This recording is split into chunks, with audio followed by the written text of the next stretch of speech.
Okay.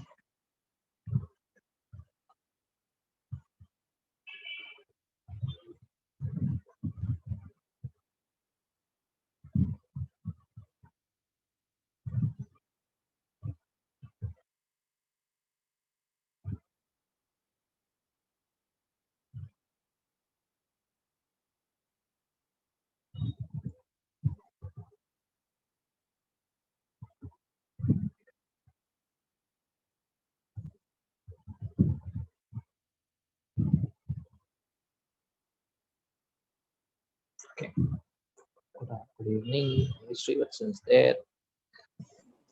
Good evening, sir. Yeah. Wait. My friends join.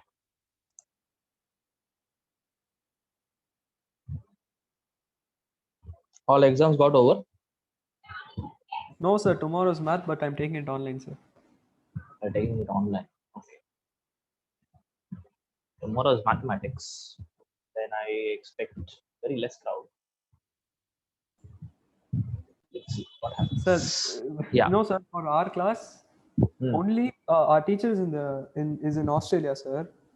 So Oh. for our class only, we have to write it online for that exam only. Oh. Okay. So for all the other sections, the faculty is there. So they Yes, can sir. conduct it So yes, sir. For B, on. C, and D section, they're going and writing. But anyways, you will have the same question paper, right? Yeah, same question paper. அதெல்லாம் பார்த்துக்கலாம் sir. No, doesn't it's completely illogical. Same question paper. With correction, he can do it online. Say the send in a PDF. Well, how I do corrections for epsilon people. So that can be done. What is the point in conducting a test online? I don't understand. Anyways, that teacher's presence is not going to affect anything. Some logic. Maybe we are not intelligent enough to understand the logic. Sir, no, sir. At least if they say something like you finish it in 3 hours and then we'll give you extra 15 to 20 minutes, you upload it. That's fine, no, sir. For us, what they do is they pone a set of revision exams. They made us write it. What happens is, say 10, 12, and 14 is an exam. 15th, you have to write it in a piece of paper, and then the exams you should write it in paper. And then you have to take the paper and put it in a Dropbox on the 15th. There's no specific. They just release the question paper, so it's basically an assignment. That's what I know. I understand. I think for my brother who's sitting in PS, he's doing his 11th. I think this was the same thing they did. I guess. Not sure. Eventually, it's like that's what like they don't care about how you write the exams and stuff. Like for me, it'll be like in my college, how they do is they have partnered with TCS and they have created a portal, and through that portal we write our exams. So it is not like normal stuff. So the camera will be on, but again you will not be able to see what you're doing. Like you will not be able to see what you're doing, but the operator will be able to see. And if you use that particular portal or software, no other thing will work in the laptop, only that will work. So we have to give the permissions accordingly. And then after finishing the exam, as you said, they will be given 15-20 minutes to upload the answers. I mean, upload the papers. That is a better way of doing it, right? But again, Yes. so it's all about having the proper resources, or even if you have the resources, whether you want to take it up, whether you want to put the effort, that's always the question. Yes. Yeah.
I just have one more. Start.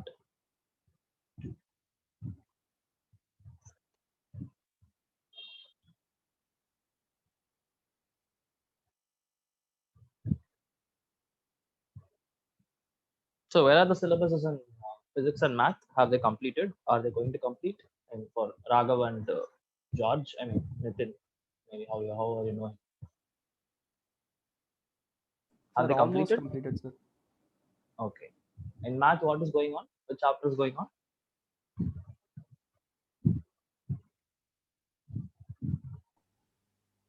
ED.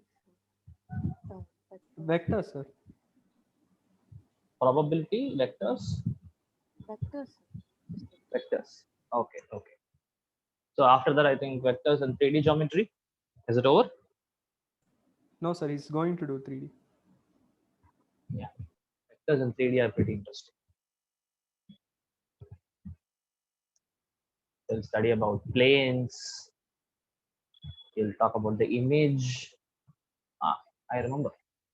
I think I still remember how to calculate the image of a point with respect to a line or with respect to a plane.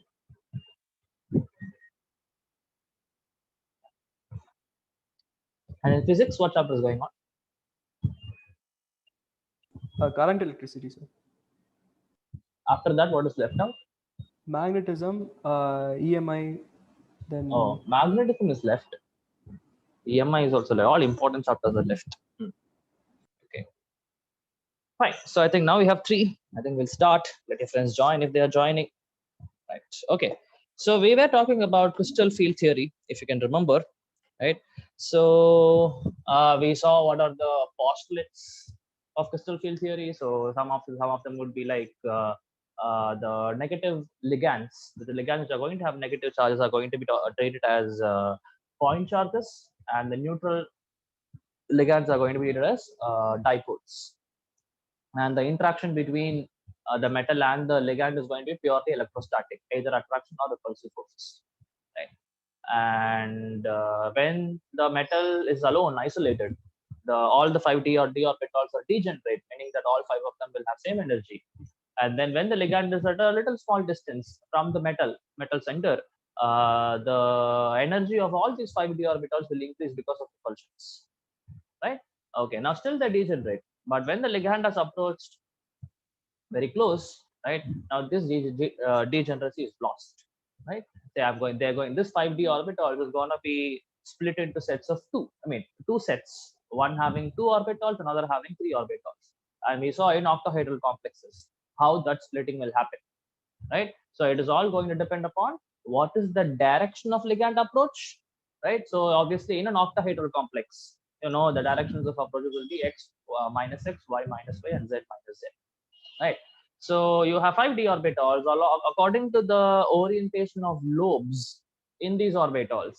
You saw that the dx squared minus y squared and dz squared are having the lobes along the axis, so they will have more repulsion, so their energy will be increased by a lot.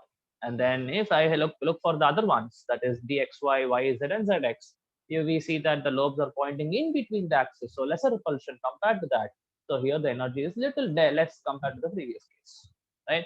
So this difference between, and obviously these 3 orbitals put together is what is going to be called as T2G set, and the top 2, dx squared minus y squared and z squared, are going to be called as the EG set, right? And the difference in energy between this is what is called as del naught, right? Octahedral splitting energy, right? We call it a CFSE, crystal field splitting energy or crystal field stabilizing energy, but that's not exactly. It will calculate it. Wait for it.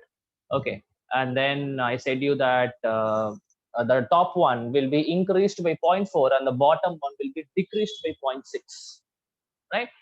So that's what we saw. And then I told you that depending on what kind of ligand you have, right, or say depending on what is the magnitude of this crystal field splitting energy, right, between your T2G set and the EG set, right, the configuration of the, say for example, D4 configuration will be different. Either you can have T2G, T2G3, T2G4 EG0, or say T2G3 EG1, right? And that is decided with the help of your the magnitude of the this energy gap, that is delta naught, and your pairing energy. And depending on which is higher, the electronic configuration will be different, right?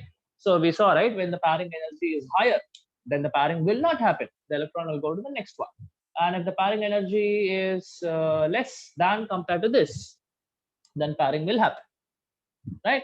So now obviously what you have to understand is this delta naught is going to depend on three things, right?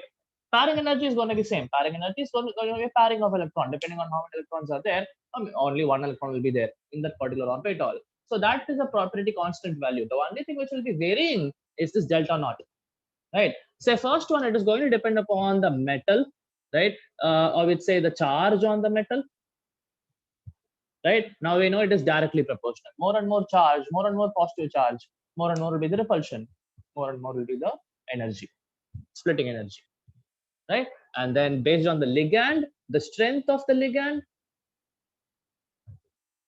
right? Here also it is going to be directly related.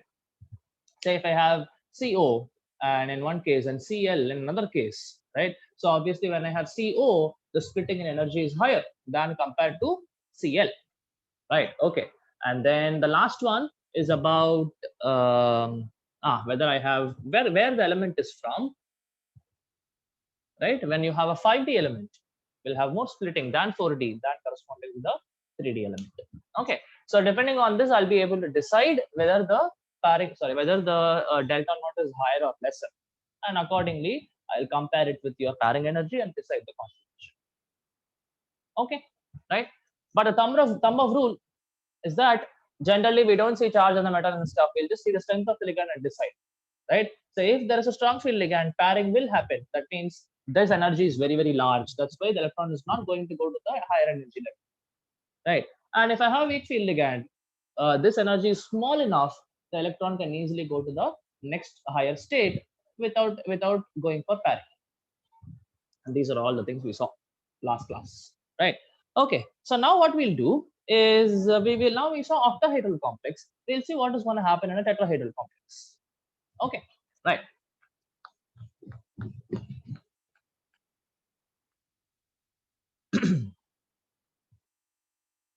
Right now, please understand, people.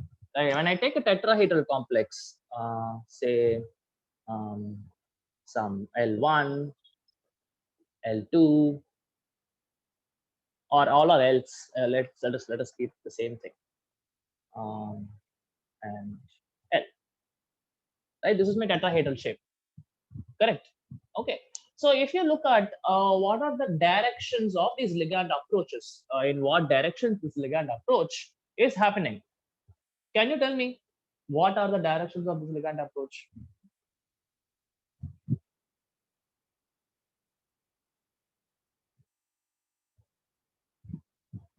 Hmm?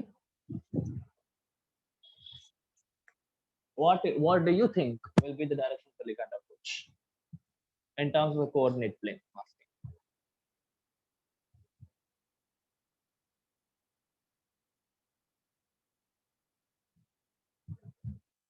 Yes, no. Okay. So if you look at it, one probable answer what I can expect from you is, sir, it might be x minus x, y, and minus y, something, right? Because 4 ligands are there, right? But that will happen if I go for square planar complexes. In square planar complexes, the bond angle, this bond angle you see will be 90 degrees exactly.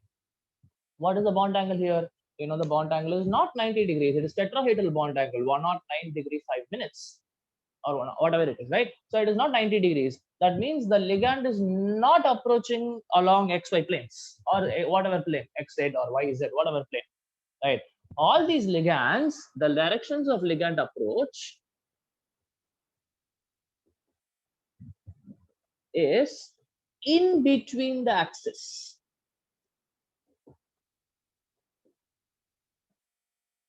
Right, they are in between the axis, in the sense that, say I would, for example, if I take this is between xy plane, this is x-axis, this is y-axis, it's somewhere in between, right? So like this, what you have to understand is the directions of ligand approach is not along the xy axis or any other two axes, it is going to be in between the axis. Okay, and all the three planes are involved: xy plane, yz plane, and zx plane. All the three planes are involved. Okay, right. So now this we understand. Now we'll be able to decide how the splitting will happen, which will have higher energy, which will have lower energy. That I'll be able to tell. Is it not? Now you see that the ligands are approaching in between the axis. So whichever d orbitals which are having their lobes pointed in between the axis, they will suffer more repulsion.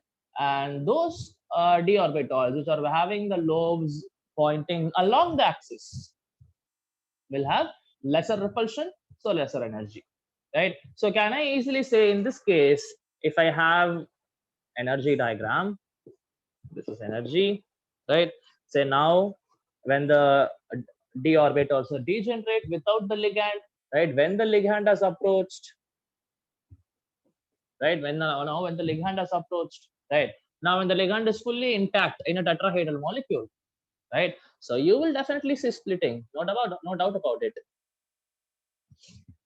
Right now here what is going to happen is you will have the three orbitals of dxy, yz, and zx will be at the top because their lobes are pointing in between the axis. So this is my T2G set here, right? And at the bottom you will see the EG set corresponding to x squared minus y squared and z squared, right? And obviously this particular point is what is made delta T, because this is for tetrahedral, O is for octahedral, right? So delta T, now here you will see that there is an increase by 0.6 delta T, and here there is a decrease by minus 0.4 delta T. Okay, so this is how the splitting happens. Okay, this is how the splitting happens. Very simple, right? Okay, now so some pioneering questions would be comparing to delta naught and delta T, right? For example, say if I have NiCN 6 times complex and say NiCN 4 times complex, right? So obviously for this it will be delta naught, for this it will be delta T, right? Which do you think will be greater, delta T or delta naught?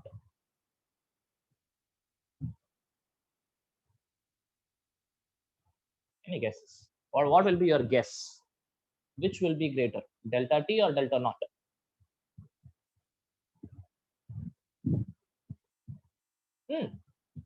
You don't have to be right. It's just a guess. Sir, it's just a guess. Maybe delta naught. Okay, delta naught. Okay. Okay. Still only three of you are there, or anybody else? Delta T, sir. Okay, only three of you. Okay, so I have one vote for delta naught, one vote for delta D. I think I don't know whichever it was who answered. Other girl has to actually be the tiebreaker. Can you tell me what will be the thing? I think delta T, sir. Okay, it's delta T.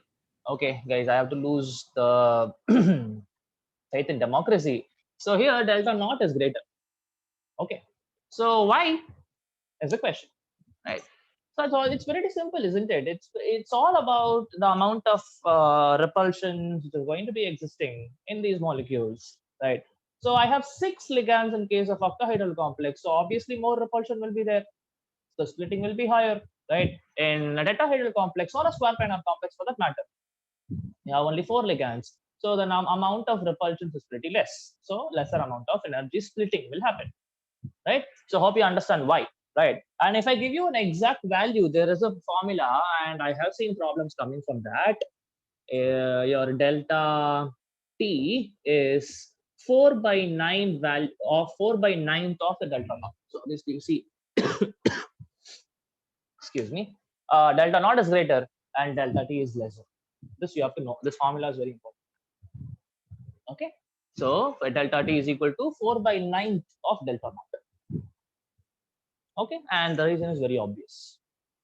Cool, right? So here also, like, okay, now one more thing about tetrahedral complexes is you don't have to check for this whether delta T is greater than T or delta T is less than T. You don't have to look at it. Can you come up with a plausible explanation for this? Like last time we checked, right? Depending on this, the configuration will change. For D4, The configuration will change if I have delta naught greater than P or delta naught less than P. But in this case, I don't have to look at it, right? So I'll tell you one more thing. So if I take a D4 configuration for a tetrahedral complex, I will always get T2G3 EG1, no matter what kind of ligand is there. What kind of explanation will you give?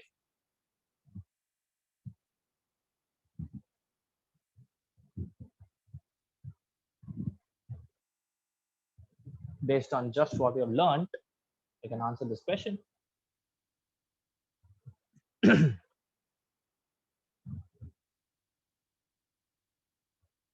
Hope you understood my question. I'm telling we don't have to look into this. Always the configuration for D4 will be T2G3 EG1. Oh, actually, it should be the other way around. Is it not? In this case, the EG is lesser. So whatever it is, it's going to be EG. Oh, sorry. So it is going to be EG2 T2G2. I'm sorry, guys. So I hope you understand why I'm writing. I have to follow off-course principle. EG is having lesser energy, so that has to be filled first, and then I have to go for the higher energy. Okay, right. So, anyways, why always this conversation? Configuration. Sir, because there's an energy increase of 0.6 delta T. There is an energy increase of 0.6 delta T. No, like the obvious reason would be because this delta T is already very less compared to delta naught, right? So always what I mean by this is the pairing energy is not going to be a factor at all, because compared to the delta T value, whatever the type of ligand you have, right, the pairing energy is going to be a higher value. Why? Because delta T is smaller, right? Always delta T, always this, what is this, delta T, this is always true, right? Delta T is always lesser than pairing energy, because since I have only 4 ligands, the splitting is pretty small. So instead of the electrons preferring to pair, they will go to the higher energy state, and that's exactly what you're seeing. Okay, everybody understood why is it like this, right? So anyways, so that is one more thing I wanted to tell you regarding tetrahedral complexes, right? So now we'll see how do you calculate the CFSE value, right? How do you calculate the CFSE value? I'll tell you. Any questions on this? No, sir. Okay.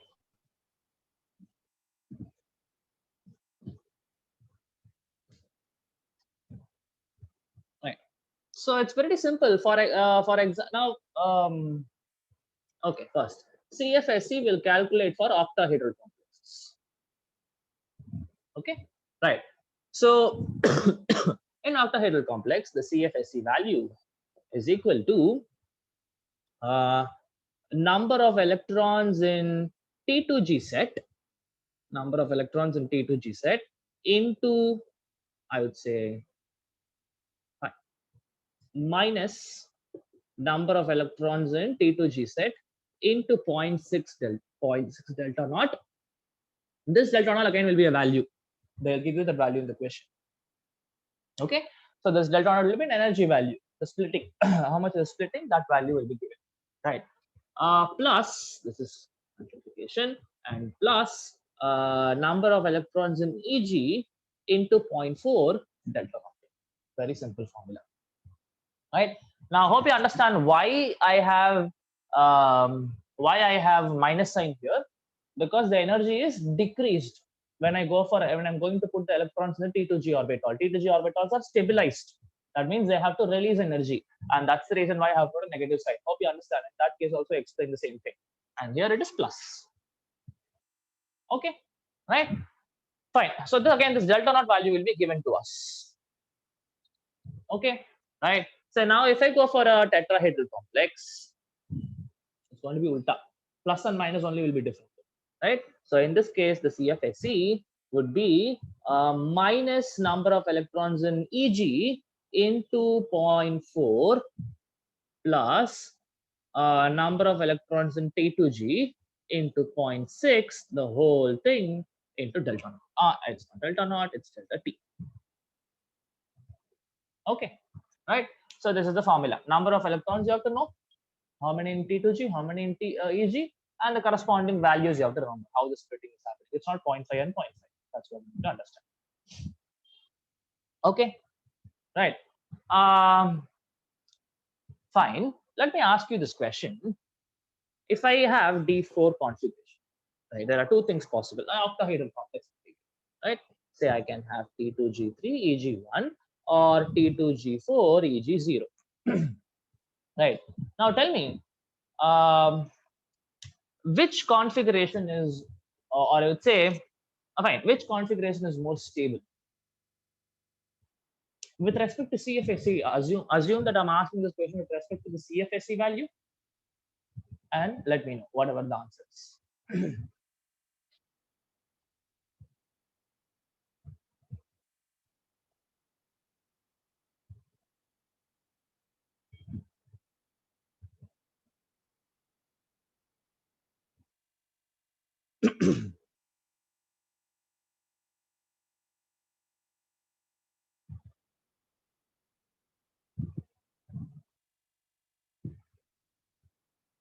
Okay, so what you have to understand is, people, right? So the thing is, more and more the negative value of CFSE, more and more is the stability. Okay, more and more is the negative value of the CFSE. Very important, right? More and more negative value, say -4, -5 is more stable. Okay, so more and more negative value of the CFSE, more and more is the stability. Now, how can I make the CFSE more stable? I mean, oh, sorry, how can I make the CFSE more negative? You tell me.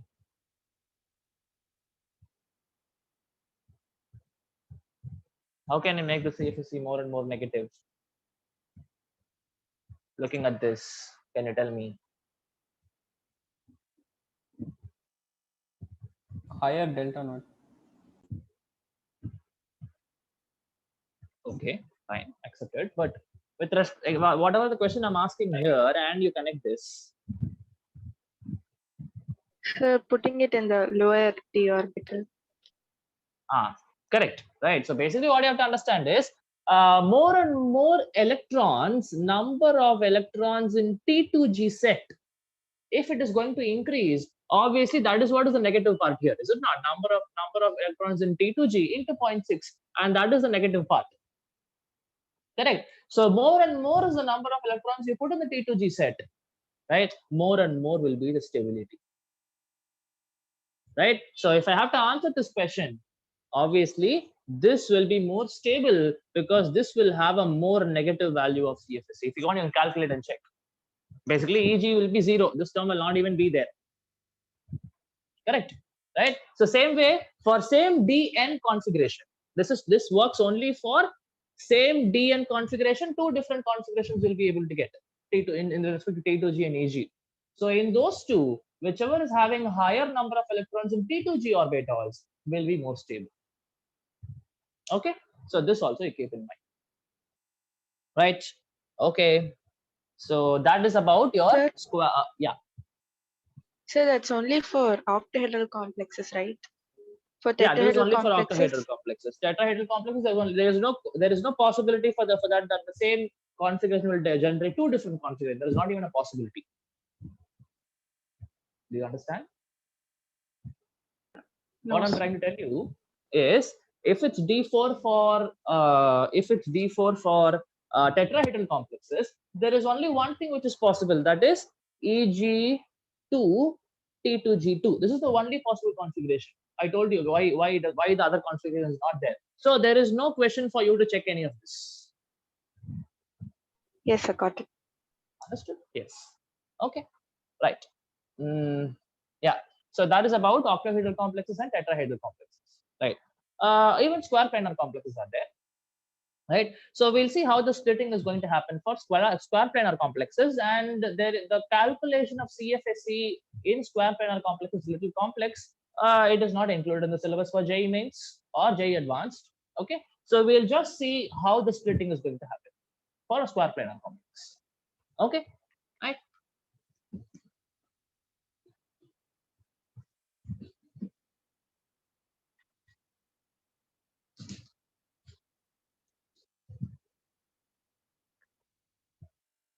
Okay, so I'm gonna take a square planar complex. Okay, right. One second.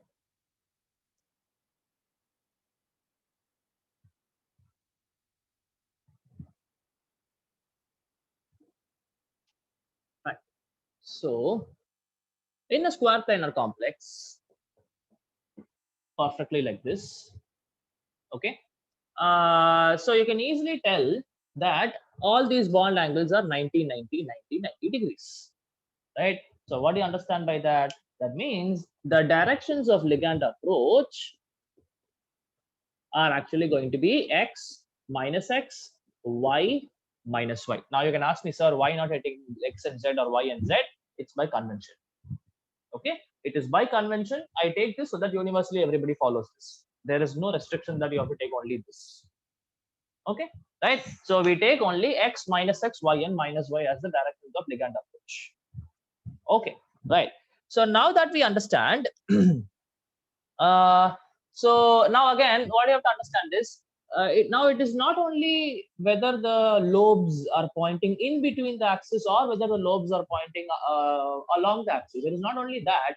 What you have to know is whether I have the d orbital has any z component, in the sense that the lobe is anywhere near the z axis, right? So those things, that thing also matters, because you see the directions of ligand approach is only in the xy plane.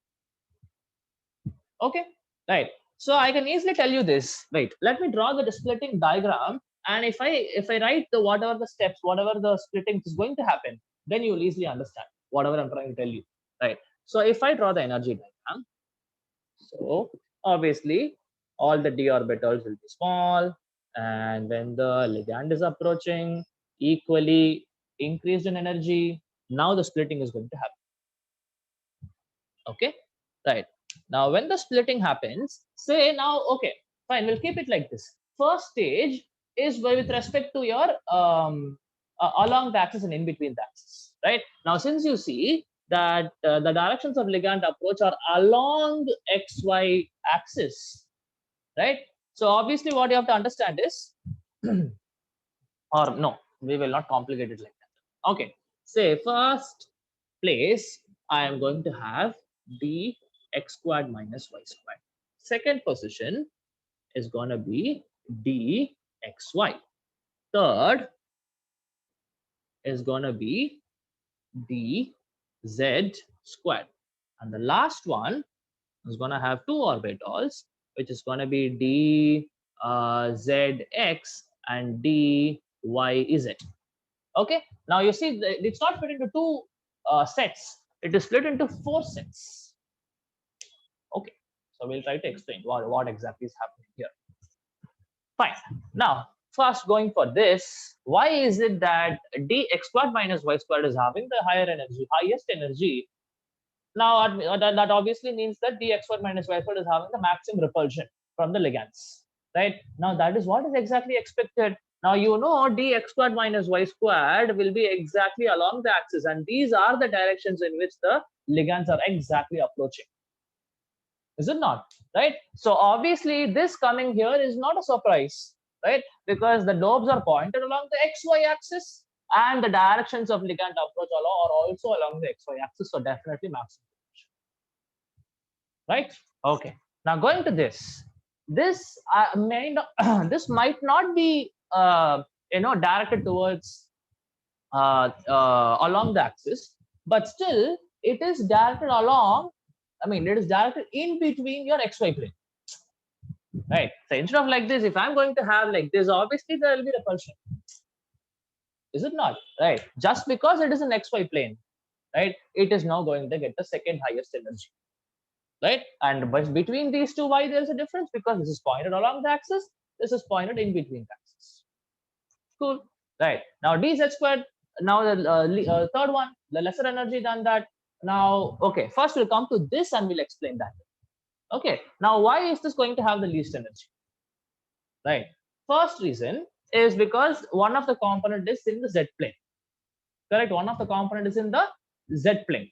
I understood. Right. one of the component is in the z plane, and these two, the lobes are pointing in between the axis. Two reasons. One is z plane, and the lobes pointed in between the axis. Two reasons makes it the least energetical, or say the least repulsive one. Right. Now, when I go to z squared, okay, fine, it is pointed along the z axis. It's pointed. It doesn't involve xy plane. That is okay. But still, what you see, this is pointed along the axis. Okay. Now here, these two conditions are favorable. Maybe the xy plane is not there, but still, it is pointed along the axis. Right. It's like I have a point. Right. Say if I have a point, obviously from this direction or this direction or this, all six directions will get affected. Like if I have some repulsions. Right. So hope you understand how all this works. Right. So dx1 minus y4 will be higher because the lobes are pointed along the xy plane, and that is the direction of ligand approach. Dxy constant because it is in the xy plane. Next, now this is least because it does have an z component. Okay, fine. It is not phasing anything, and also it is pointed in between the axis. But here it is pointed along z axis. Along z axis is the problem. If it was in between z axis, I would have been okay with it, right? So this is how the splitting happens for your square planar complex. Okay, right? Fine. So that is done. Now what we'll understand is we already saw what are the factors affecting this thing. Now we have to go for stability of complexes. Yes. Okay. Hope there are no questions here. If there's anything, you can ask me.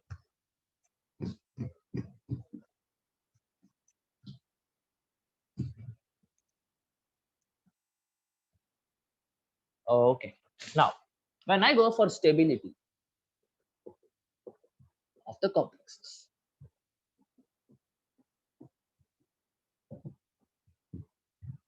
okay. Now you will be able to do either a qualitative assessment, or you can go for a quantitative assessment, in the sense that numerically you can say that okay, that is more stable, or you're using your scientific concepts, the basic concepts. Theoretically, you can say that okay, this will be more stable, or that will be less stable. What happens? Right. So first, if I look at it quantitatively, if I'm going to use some numbers. Okay. Now that there is something called as a stability constant. Okay, it is very similar to your what is that? Your equilibrium constant, but just in an opposite way, right? Say I have a metal, right? Now say n ligands are approaching, n number of ligands are approaching, and say you are going to form MLN complex. Okay, right. Now you have to look at the mechanism for you to understand how this happens, right? Say I have to have obviously n times L, and I'll form, oh, what happened? M plus Ln. Okay, fine. So first what happens is, first you will form M plus L. Okay, now only first ligand will approach, and this M plus L will form ML, right? Say for this, the equilibrium constant is K1. Okay, right. Now the next step would be ML will react with another ligand.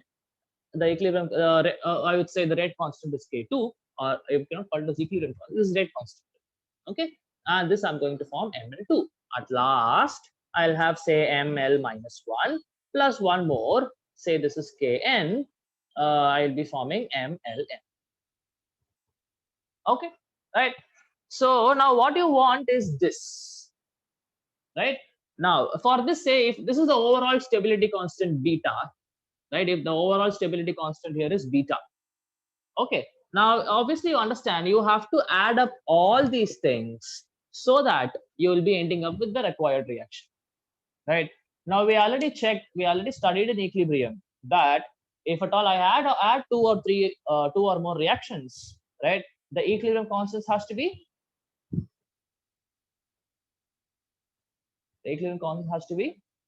when I add two or more reactions, the equilibrium constant has to be Multiply. Absolutely. You have to multiply it, right? So this beta is equal to K1, K2, K3, so on so forth up to Kn. Right? That this K1, K2, K3, all these things are what are called as stepwise stability constants.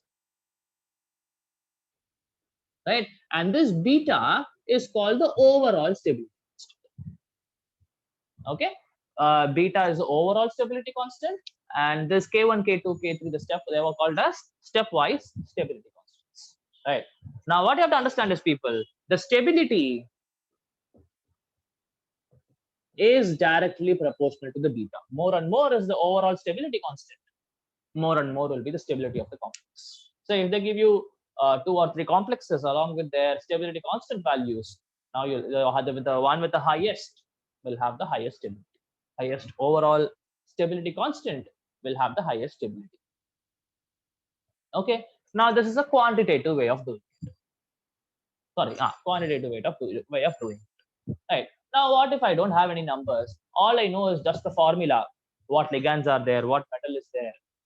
What is the oxidation state? All these information I know about the complex. Then also I'll be able to decide, okay, this will be more stable, this will be less stable. That I'll be able to do. Right. So we'll see how are you going to do that. Right.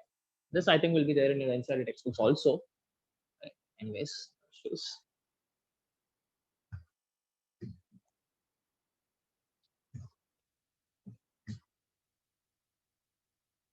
Okay, right. So now we'll see how to do it qualitatively. Right.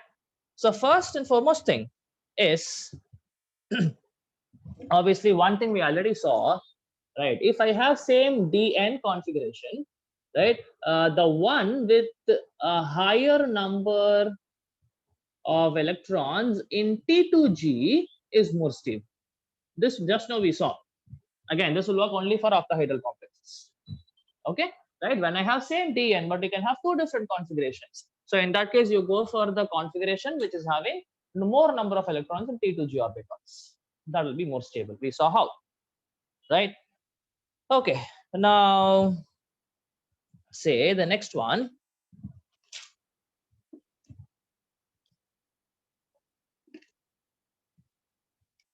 is size of the metal ion. Okay, size of the metal ion.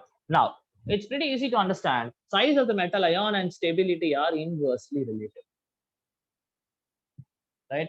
So I don't know why D and F block elements are able to form coordination compounds, but your S block elements or other elements doesn't generally form the coordination complexes. This is also one of the reasons, right? So as long as I'm going to have smaller size, it's pretty understand. I have a big cation, I have a small cation. Obviously, the ligand approach is easy here, but here it will be more dispersed, or say it won't be efficient interaction. That's all I can say. Okay, so a smaller cation will be more favorable for making a more stable complex. Okay, that's why I said size of the metal ion is inversely related to the stability. Okay, right? Okay, so if at all I have to give you some examples in this, among D block elements itself, how will you have? I can give you an order. Right? Say generally Mn2 plus ion is bigger than Fe. This is, I'm talking about the radii. Right? So Mn2 plus is more bigger than Fe2 plus, which is more bigger than CO2 plus, which is more than Ni2 plus, Cu2 plus, Zn2 plus. Right? Now it's pretty easy, right? What happens? You are just going along the period, and I know what happens along the period. Along the period, size decreases. Same thing is what is happening. Okay, along this thing, size decreases. Okay, fine. So, but when I go for the stability order alone, everything is same, but this alone will be different. Copper 2 plus complexes are more stable than Zn2 plus complexes. Okay, I need to tell you this point. Why?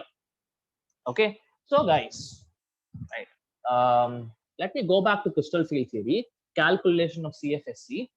Okay, so now do me a favor. I have T2G6 EG4. All electrons are filled. Basically, this is for a D10 configuration. Can you calculate the CFSC value? Octahedral complex. Quickly calculate it and tell me what is the answer.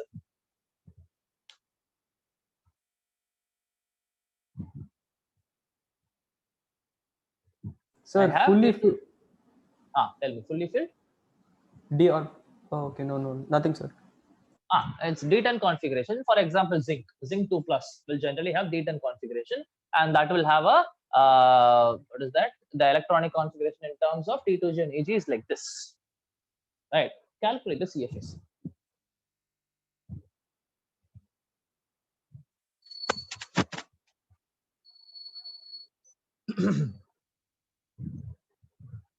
-2 delta naught. Sorry, Minus 2 delta naught. How is it like that? Say first minus 0.6 into 6 electrons in this thing, plus 4 into 0.6 in T2G. So it's minus 2.4 plus 2.4. Is it not 0? Understood, right? Minus 0.6 into number of electrons in T2G, that is 6, plus 0.4, this is 0.4. Sorry. Right. So plus 0.6 into number of electrons in EG. Number of electrons in EG is 4. Now it will be minus 2.4 plus 2.4. The CFSE energy is 0. Right? So how is it 0.6 there? I told you minus 0.6 into number of electrons in T2G. That's the formula. So what about the EG set? EG set has 4 electrons. So 4 electron into sorry. This is there's some mistake we are doing. What are we doing? Sir, it's 0.4 in EG set. Yes, there is some mistake. Just give me a moment. I did a mistake in the formula. That's why this is happening. 1 second. Where are you, my formula?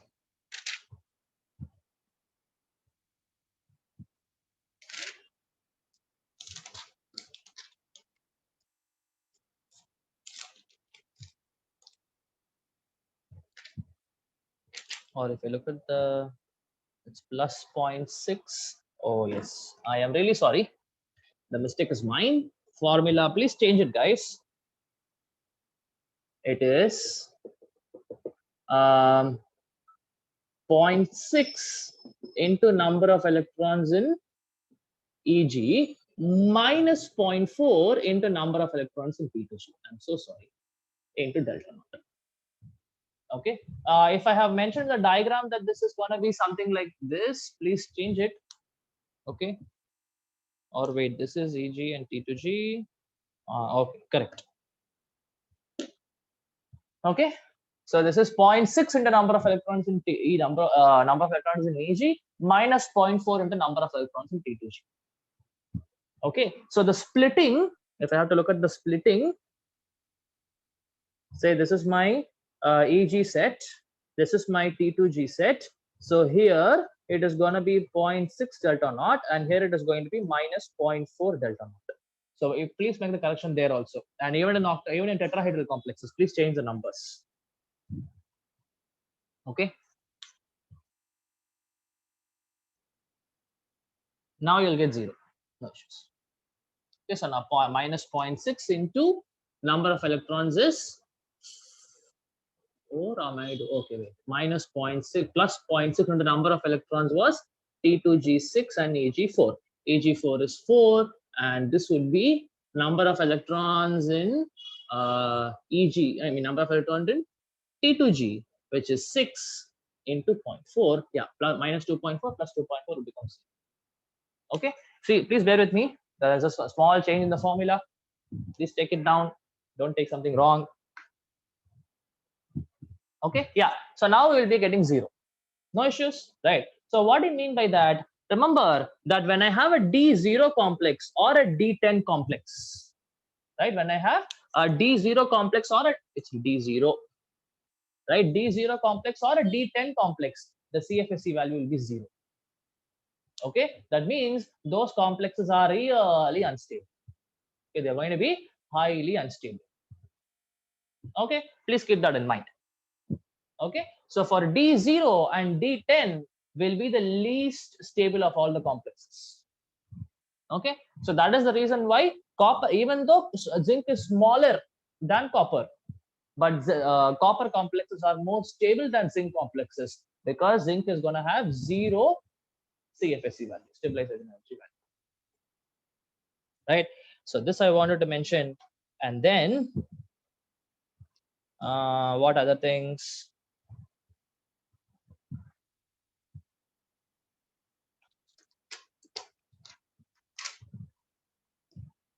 Right, so we talked about the size, we talked about the DN. Okay, done. I'll continue. Hope you've taken down the new formula, the correct one. Okay, now next would be the electropositivity, or I would say the electronegativity of the metal. In this case, it is going to be directly proportional to the stability. Right, so again, you will be able to understand why this is going to happen. Right, see, the metal has to accept the lone pair of electrons in form of a coordinate bond. So obviously a more electropositive element will not be able to do it, right? But a little higher electronegative element will be able to accept the electron a little more easier, right? Now this is the same reason why Na plus or K plus doesn't form complexes, but the D block element forms the complexes, because they're highly electropositive, right? They're highly electropositive, so there's the state, they cannot form any stable complexes. Okay, right? So that is the third thing you have to remember. And then the charge, obviously. Charge on the metal. Right, now we already saw this, right? Charge on the metal is directly proportional to the state.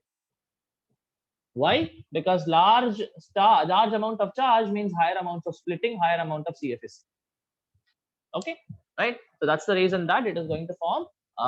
It should, the metal should have higher amount of charge, say, compared to Fe2 plus complexes. Fe3 plus complexes are more stable, right? Because of the same reason. Okay, now next, this is all about the metals, right? We saw the size of the metal, electronegativity of the metal, charge of the metal, right? So other than this, depending on the ligand also, I can say something, right? So we already saw one of the things, say the strength of the ligand.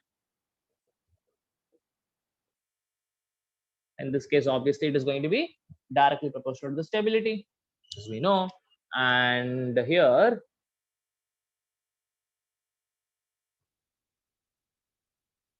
size of the ligand and stability are inversely related.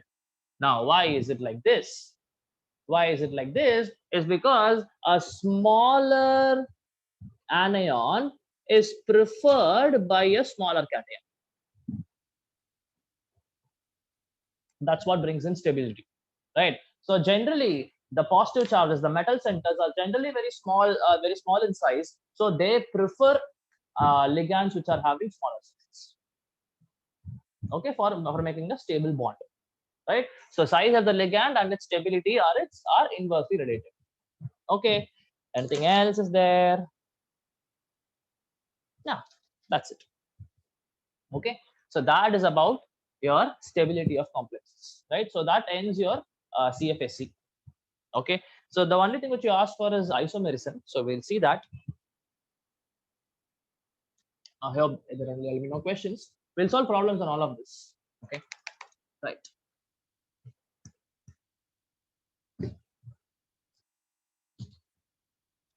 Isomerism.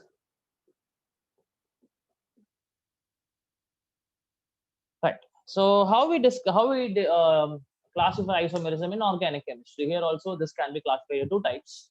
Okay. So first one, second one.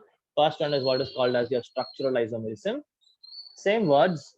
Here it is going to be stereoisomers. right? Under stereoisomers, I'll have geometrical and optical, right? But here the structural isomerism is going to be a little different. Okay, so I will give you the list of names.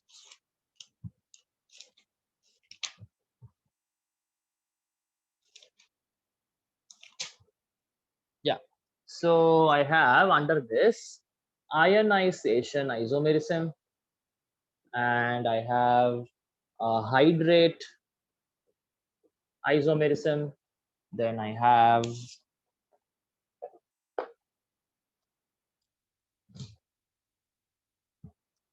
linkage isomerism, and I have coordination isomerism, polymerization isomerism, at last coordination position isomerism. So 1, 2, 3, 4, 5, 6. 6 type of structural isomerism exist. Okay, right. So we'll see one by one. We'll start with structural isomers and we'll see what are all these 6 things. Okay, right. Fine. Okay.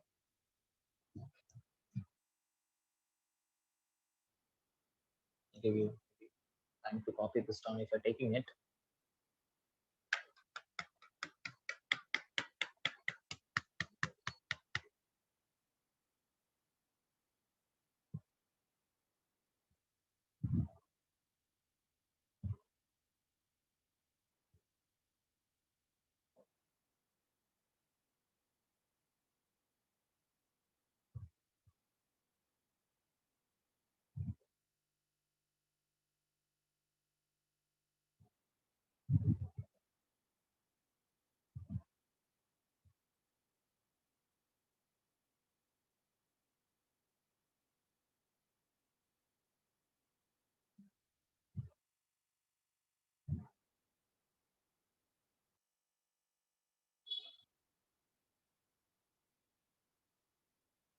Okay.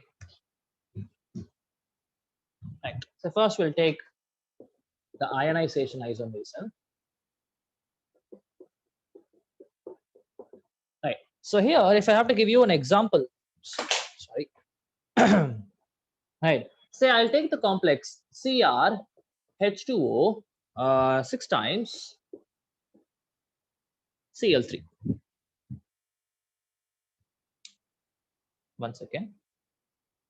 Oh no, not this. This is an example for hydrate isomers. Sorry, guys. Right. So what you have to understand is there should be some anions, right, which are capable of being in the coordination sphere and which is also capable of being a counter ion. Okay, so hope you understand. So basically, same molecular formula. I just give you the molecular formula, right? But for that same molecular formula, say if I have Cl, for example, in the particular complex, that Cl can be inside, right? Or Cl can act as a counter ion also. You don't know, right? So that is what is going to bring in your ionization isomerism. Why is it called as ionization? Because you know whatever the ligands are inside the coordination sphere are not going to come out. You cannot separate them, right? But if I have it as a counter anion, and if I go for ionization, that will be able to come out, isn't it? So the ionization part will be different. What kind of anions, what kind of cations you form in both these cases will be different, right? So if I have to give you an example, say I have CO Br NH3 5 times, say I have SO4, right? Now when this go for ionization, what will you have? You will have CO Br NH3 5 times 2 plus SO4 2 minus. That's what you will get, right? Now if I take the isomer of this complex, now what I'm going to do is that I am going to interchange this ends. Basically both are anions, correct? Now this Br outside and I can put the SO4 inside, right? So this CO, not Br, SO4 NH3 5 times Now outside I'm going to have Br, right? So these two are what are called as my ionization isomer. The ionization will be different. So in this case, what will you form? You will form this plus and Br minus. That's what will be formed. Okay, so hope you understand. If there are two cations, both can be interchanged between the coordination sphere and to be a counter anion, right? So that gives rise to ionization isomers. Pretty simple, right? Okay, moving on. I hope, please take this down.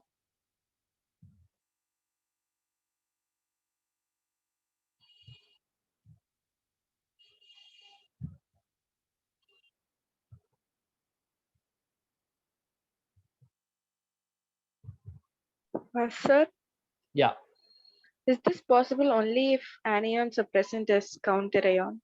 yeah, there's only possible, but you have only one ligand which is going to have positive charge. So that is NO plus. Nitronium, sorry, not nitrous, nitronium ion, right?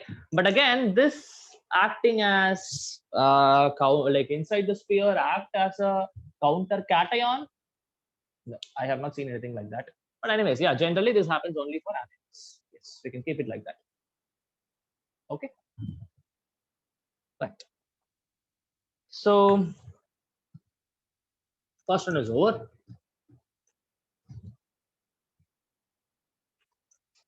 Second one was hydrate, right? So here you can understand obviously that water is what is going to be the problem, right? So remember, H2O can again be act as a ligand, that is, it can be inside the coordination sphere, or it can be outside as water of crystallization. We know we write dot H2O, Mg Fe2O3 dot X H2O, Al2O3 dot X H2O, right? So all these are going to be in the form of water of crystallization, either that or in the form of a ligand, right? Okay. So if I take an example,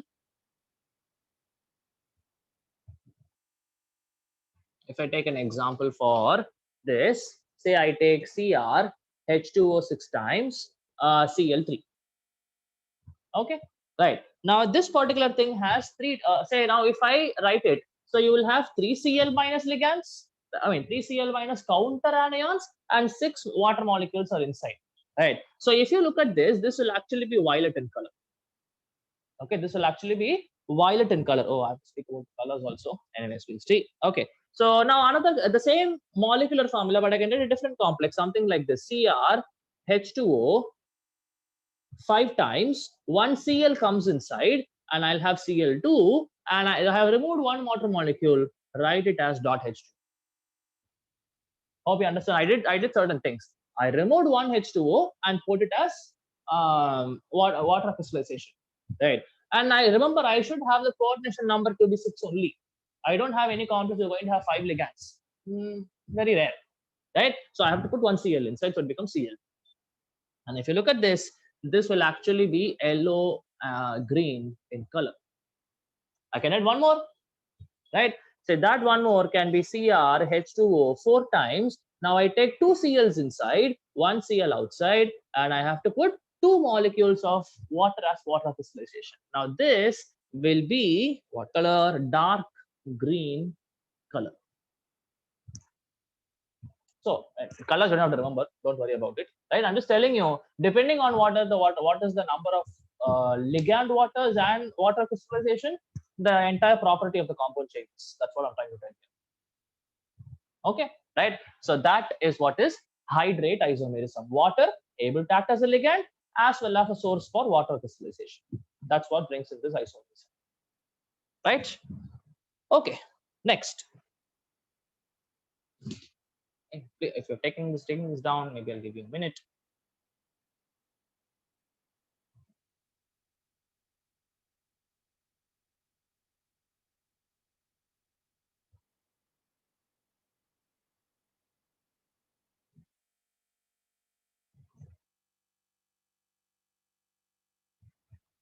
So we can't take 3 water molecules outside. We can take, if I take that, you have to put this chlorine also inside, provided that, so basically if you check the will the oxidation states be different for all these cases? Here it will be x minus 1 equal to plus 2, which will be plus 1, and here it will be x minus 2 is equal to plus 1.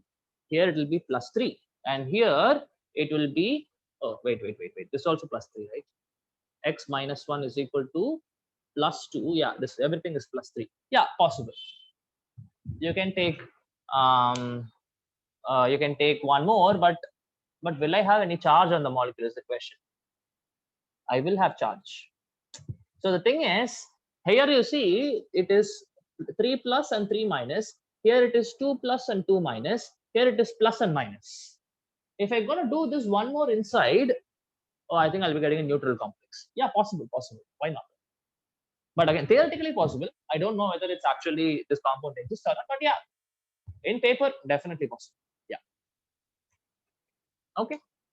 Right. Sir, so if they Yeah. ask how many isomers are possible in this particular complex, They will never ask like that. Definitely not for structural isomers. They might ask for geometrical isomers. That also will be very rare. So generally, what kind of questions they ask is if they are going to ask from structural isomerism, right? So they will give a reaction. They will give two structures, and they ask you what type of isomerism is it. That's the maximum thing they will be able to do, right? And or they will give you some. They will give you a molecular formula, right? And say they will tell that there are certain reactions happening. They'll give you some data about it, and you have to specify what is the isomer. Basically, for that molecular formula, you can have different structures, right? So, but based on the data given, say for example, if I tell that if I put AgNO3, right, 2 AgCl is coming out, 2 moles of AgCl is coming out, then obviously what you have to understand is there are 2 chloride ions that are outside. Inside it cannot come out. So like this, they will give some kind of information, and you have to predict what will be the isomer. That kind of questions will come. How many and all? No. It will be a very absurd thing, because like maybe this is a very easy complex. You might say if they ask you once, you say 1, 2, 3, 4. 4 are there, right? But asking about it is, I don't know. I've never seen it. But yeah, even if they ask, it is not going to be that difficult. You can answer it. But if they, what happens is in some molecules, both ionization is possible, hydrate is possible, something else is also possible, right? So if they have to ask it, they have to ask it very specifically. Tell the number of hydrate isomers, tell the number of ionization isomers, that like that they have to specify. Okay, fine. Whether I will see whether I have any questions like that. If there's any question like that, we'll solve it. Okay, right. So that's about hydrate isomerism. The next one is linkage isomerism. Right, now this is also very simple. Now this will happen when I have ambidentate ligands. Right, this will happen when I have ambidentate ligands. We know what are ambidentate ligands. Ambidentate ligands are going to have, can I say ambidentate ligands or didentate ligands? no. No, sir. Fine. That at least if you understand, that is okay for me. Right. Say ambidentate ligands are generally monodentate ligands. Right. But which metal is having the negative charge, or which metal is going to coordinate to the metal? Which element, I would say, which element is going to coordinate to the metal? That would be different, right? So hope you understand. It can be SCN minus, or it can be NCS minus, right? It can be Cn minus, or it can be Nc minus, right? So obviously, depend if at all they will have same molecular formula, but if you have this and this or this and that, it is going to become a linkage isomer. Linkage, you understand what is the linking element. Based on that, there will be isomers. Okay, so that is about linkage isomers. Then say I go for polymerization isomer. Okay, now polymerization isomer, I have to write it as, okay. So see, you can have a, okay, if I give you an example, you'll try to understand. PT2 Cl2 NH3 twice, right? Now this, or let me write it like this. So this is like having a relationship between empirical formula and the molecular formula. That's what you need to understand. This is not exactly polymerization. I mean, this is not exactly isomerism, right? So I would say you can say that molecules having same empirical formula. You can keep it like that. Same empirical formula. Rather than same molecular formula, they're going to have same empirical formula. Keep it something like that. Obviously, the proper molecular formula will be different. Even though all of them are going to have same empirical formula, but their molecular formulas might be different. Okay, right? So you can remember it as same empirical formula, but different molecular formula. That's what is this polymerization isomerism. It's not exactly structure, even the obviously structure will be different, right? But still, it is more, can be more, I would say, in a legit way, you can say it like this. Okay, so example, if I have to give you PT NH3 twice Cl2, correct? Yeah, right. And I can compare it with PT NH3 4 times with PT Cl 4 times. Don't you see that they are going to have, say, this is the empirical formula, this is the smallest formula. Now this and this will have the same empirical formula, but the structures are different. I mean, the molecular formulas are different. This is not here. It will be PT2 NH3 4 times Cl 4 times.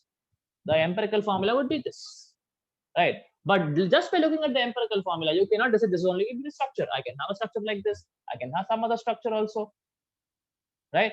So this is what is called as my polymerization isomerism. Okay, next one.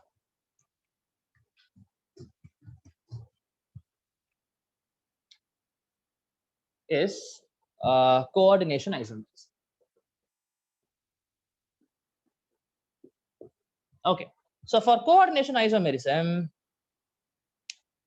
both the cation and the anion should be complex molecules, right? For this to happen, right, both the cation and the anion should be coordination complexes, right? Now, if I have to give you an example, very good example, I can give you, say, Cr NH3 6 times with another thing, say like Cr SCN 6 times,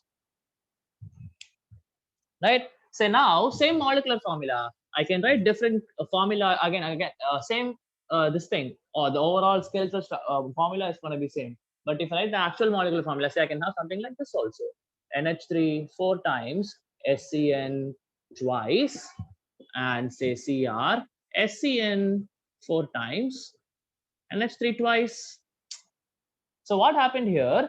You exchange the ligands between the coordination spheres, right? You have taken 2 of this and put it here, and taken 2 of this and you had put it here.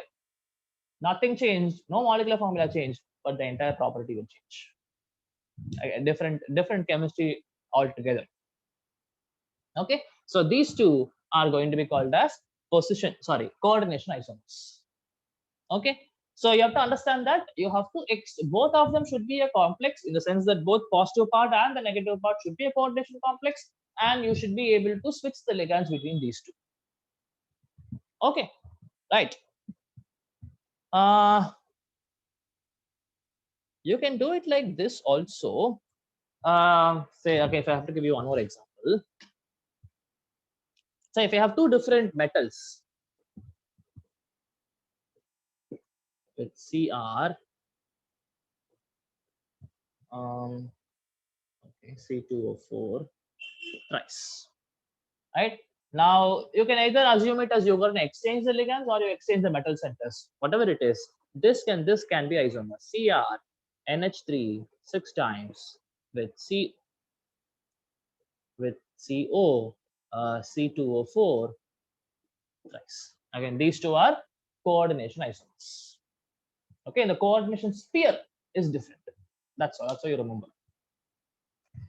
Okay, now the last one is coordination position. I don't know whether you know about this kind of complexes. Right. So generally, okay, we'll see. Right. So the last one is coordination position. Okay. Right. So coordination position will generally happen in something called as bridged complexes. Do you know what are these? Have you ever heard these terms? Bridged complexes? Okay, fine. So no issues. Say I have a metal which are having attached to some ligands. Right. Say another something like that compound is there. Right. Now I will be able to join them, say with the help of an oxygen. Or say I can do it in the help of an OO double bond, OO single bond. Right. So these kind of things are what are called as bridged complexes. Right. Two different complexes bridged together with the help of a bridging atom or a bridging species. Right. So either oxygen will work, sulfur will work, O2 will work, even sometimes hydrogen will work if you go for banana bonds. Hope you know what are banana bonds, right? So like this, if you have complexes, right, those or even OH will work. Like the only condition is that I have two lone pairs, right? Say OH, if I know I have two this things on this side, so this and this is possible. Even same goes with O2 or O single bonds, O double bond, anything will work. Okay, right. So now in these kind of complexes, how the isomerism exists, if I'll give you an example, you will understand.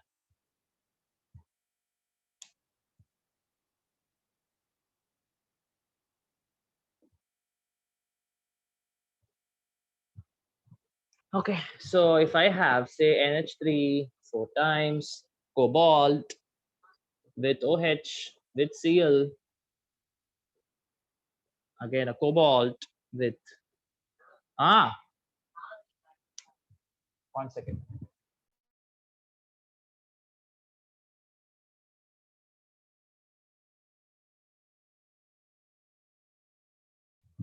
Right, so CO NH3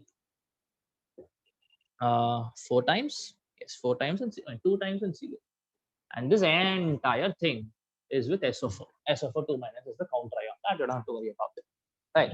Now this, what you understand is I have this side 4 amines, this side 2 amines and 2 chlorines. Right. Now I can actually vary it little differently. Right. Say now what I can do is I'll put 1 Cl and put 3 NH3s. Cobalt, OH, Cl. Now the cobalt. Now say I can put NH3 thrice Cl. Did I do it correct? Yeah. Okay. Right. So hope you understand what I did here. I just again exchanged 1 Cl from this to this, 1 amine from this to this. That's what I did. 1 Cl coming here. There is no Cl. Now 1 Cl. Now one thing less that has gone there. That's exactly what I did here. Okay. So again, you don't have to worry about it. Like I have never seen questions coming from all this, but still, if it comes, either you'll be able to easily answer it. Right. So in the coordination, okay, but there is a position of the ligand which is varying. Right? There'll be an exchange of ligands which is varying in the coordination sphere, between the coordination spheres. Okay. So that is about, now the only difference between coordination isomerism and coordination position isomerism is that in coordination isomerism, you have two complexes which are both positive and negative. And here you need to have a bridged complex. Now this is a double bridged complex. OH and Cl both are acting as bridges. Okay, right? So I can give you some crazy structures. I mean, with this this thing, but no, maybe if you take BSc chemistry, right, you might study about all this in higher levels, right? So again, this is a separate chapter for me. In the sense, coordination complexes is not a chapter. Transition metal complex is one chapter. And I have organometallic chemistry. Oh, that's I have to teach. Guys, do you have organometallics? Did they teach you in school? Organometallic complexes.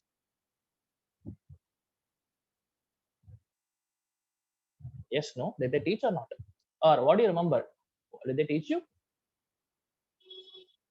As far as your knowledge is concerned.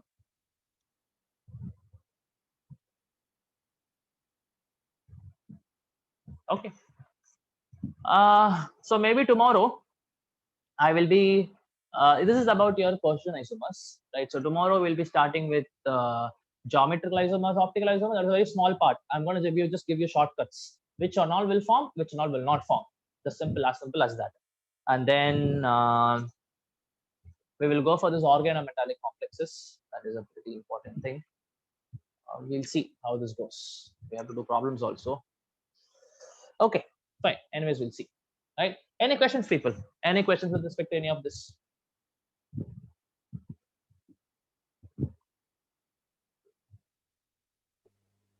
No, sir. Okay, fine.